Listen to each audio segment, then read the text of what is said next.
can't buy. It resides between my eyes. Walked through the fire, came out better on the other side. See, life's like a beach if you find the sand. And right now, I feel like 100 grand. You are listening to Inspired Insider with your host, Dr. Jeremy Wise. Dr. Jeremy Wise here, founder of InspiredInsider.com, where I talk with inspirational entrepreneurs like the founders of RX Bar, Einstein Bagels, P90X, Atari, many more, and how they overcome big challenges in life and business. Our sponsor today is Rise 25, which I co-founded with my business partner, John Corcoran. Rise 25 hosts in-person VIP events and masterminds for top entrepreneurs all over the country, including many events in the e-commerce industry. Rise 25, we hosted events this past year in Austin, Chicago, Santa Barbara, San Francisco, San Diego, New York, Sonoma, Las Vegas, probably more than I'm missing. But if you see the value of immersing yourself with top entrepreneurs to connect and collaborate to get to the next level, go to Rise 25 and contact us to find out when and where our next event is going to be. I am really excited to talk to today's guest, Kailey Donewald. She's the co-founder of Sacred Serve. If you look on their website, you will immediately get hungry and your mouth will start to water. They're a Chicago-based company innovating ice cream that's fully organic, raw, vegan gelato made from whole coconuts. Kailey, I love this. All flavors are dairy-free, vegan, and paleo, and strictly free of gluten, dairy, corn, soy, GMOs, stabilizers, fillers, and preservatives. When I read that, Kailey, it makes me think this is hard to do because all those things hold stuff together and make it so it doesn't go bad, right? So we'll talk about some of that stuff. They're challenging the conventional route of pint-sized packaging with their super unique-looking 10-ounce containers. They are 40 locations across Chicago, expanding. Kailey, thanks for joining me. Thanks for having me. What do you find the biggest challenges lately? I guess lately is a better way to frame it because every day is a challenge. Right, every day has challenges. I would say the biggest things for us are logistics, just getting a frozen product around. Our biggest hope is to go direct to consumer. I really think that kind of is the future, and we want to connect directly with them and offer that tailored experience that you get from Amazon and all these places now.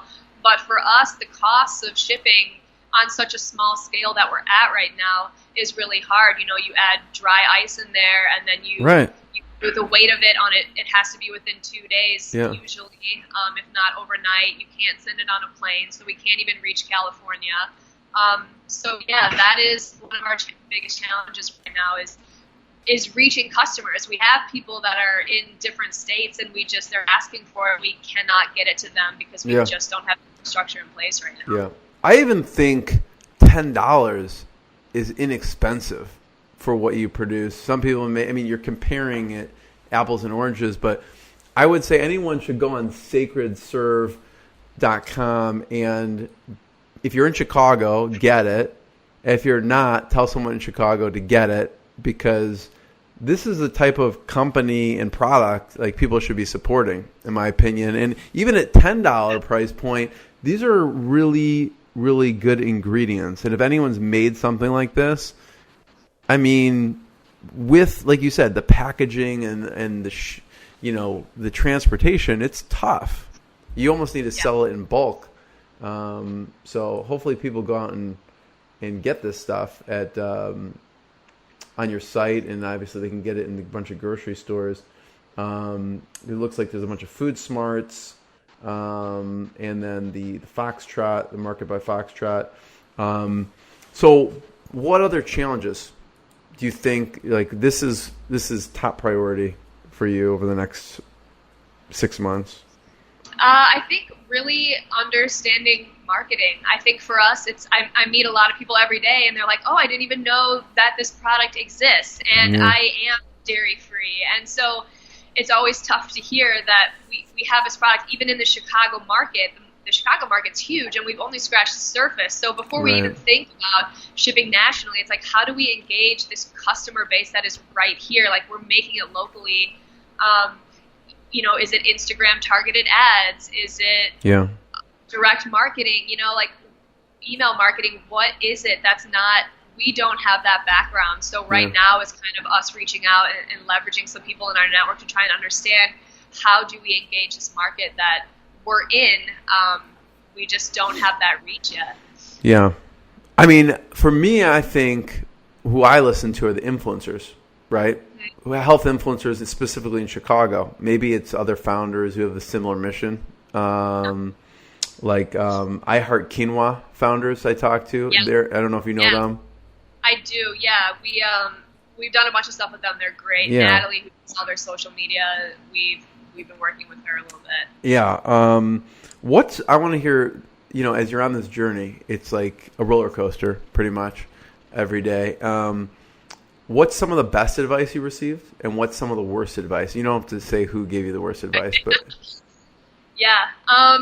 And then the worst advice, I mean, maybe it seemed like good advice at the time, and the people are well-intentioned. They're not meaning to give you bad advice, but it just wasn't good.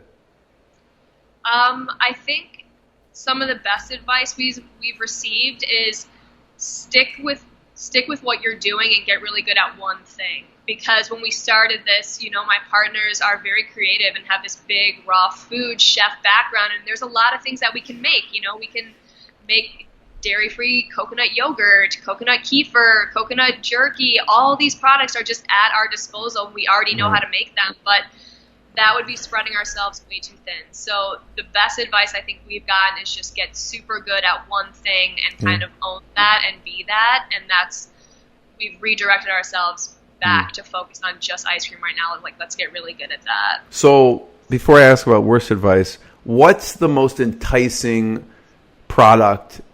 Like, you're staying focused on the gelato, right? But what's been the most enticing? Like, this would be great if we just ran with it. What's second on the list?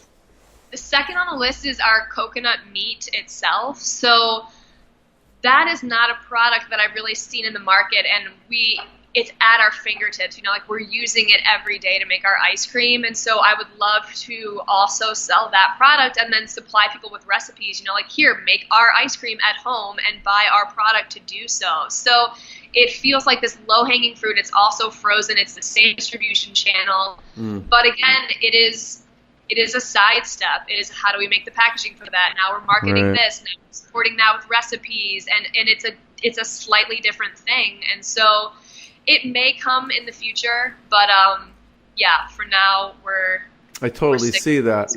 Yeah, I totally see that, because as you were talking about it, I'm like, what could I do with that coconut meat? Because it seems like smoothies and everything. And I mean, I think in entrepreneurship, that's kind of the tough thing, is that there's always attractive and enticing opportunities left and right, whether it's working with someone or a new product to put out there, whatever it is. And it's really tough to kind of hone in on one thing, but it makes me think of, Kailey, when you say that, the Sambazon, the acai, the frozen stuff. It totally makes me think of that. I'd love to throw the frozen, because I just bought that, the frozen Sambazon packs with the frozen, Sacred Serve coconut meat, and make some kind of something concoction. Yeah. I mean, I'll come to your location and buy it. Then will you sell it to me? Great. Yes, absolutely. You will. Okay. Good. Maybe it's just pickup only, so you don't have to drive it. Pickup only scene. Yeah. So, worst advice. What's been worst advice you've received? Worst advice. I don't even know if there's one thing I can think of. I think a lot of people. Or maybe biggest mistake. It could be biggest mistake that maybe you reverse time. I would say biggest mistake is bringing people on too early. I think, like we were talking about, there's a lot of opportunities all over the place, and I see the vision of this company and I want it to grow and I believe in it so much. And when people come to us and they want to fulfill a role and they say, hey, I want to help out with this, you don't want to turn them away. They love the mission. Right, but what we've found is, like, we're bootstrapping this whole operation. We cannot afford to bring someone else on. So even while it might help us for a little bit, it's really just, we can't pay anyone. Like, we can't pay for all these side things, even though it sounds like it's helping us to drive forward. It's really just, we have to remember that we're so small and we're so new. We have to do everything. We're doing everything ourselves right now. So yeah, that is the tough thing, is to turn opportunities down right now with the understanding that we're just not there yet. Yeah. I always ask this, Kailey, is at the end, and first of all, everyone should check out sacredserve.com and get some. And two things. One, what's been a low moment? And then a flip side, what's been a proud moment so far? All right, let's see. A low moment would be... Besides today, when you have to... I think a low moment is financial restrictions. I think that starting a food and beverage business is just extremely capital intensive. You've got to build out these kitchens and all this equipment and all these ingredients up front and all the time and labor involved in making this product that is perishable and keeping it safe and getting it out there. So, you know, you feel that strain every single day. Like, are we going to make enough sales to keep going? Can we keep affording these ingredients? So overall, I would say the low moments, the ones that I can really recall the most, are really just being stressed, thinking we're going to run out of money, and how do we keep moving forward? I guess, you know, on the bright side, you can eat the product, so you won't starve, right? Right. So. And it's healthy, so like I'll always be in good shape. What about a proud moment? I would say a proud moment was signing on with our first distributor. I think that is kind of one of the big steps that we've been working toward for a long time, and it kind of just cements that we're still moving forward, and this product is going to grow, and people are seeing the vision. You know, these big companies, they pick and choose who they want to work with, and so to kind of have the support of someone that's been in the industry for so long saying, yeah, we see this product, we want to help move it, we think it would be a good fit, is a really good feeling.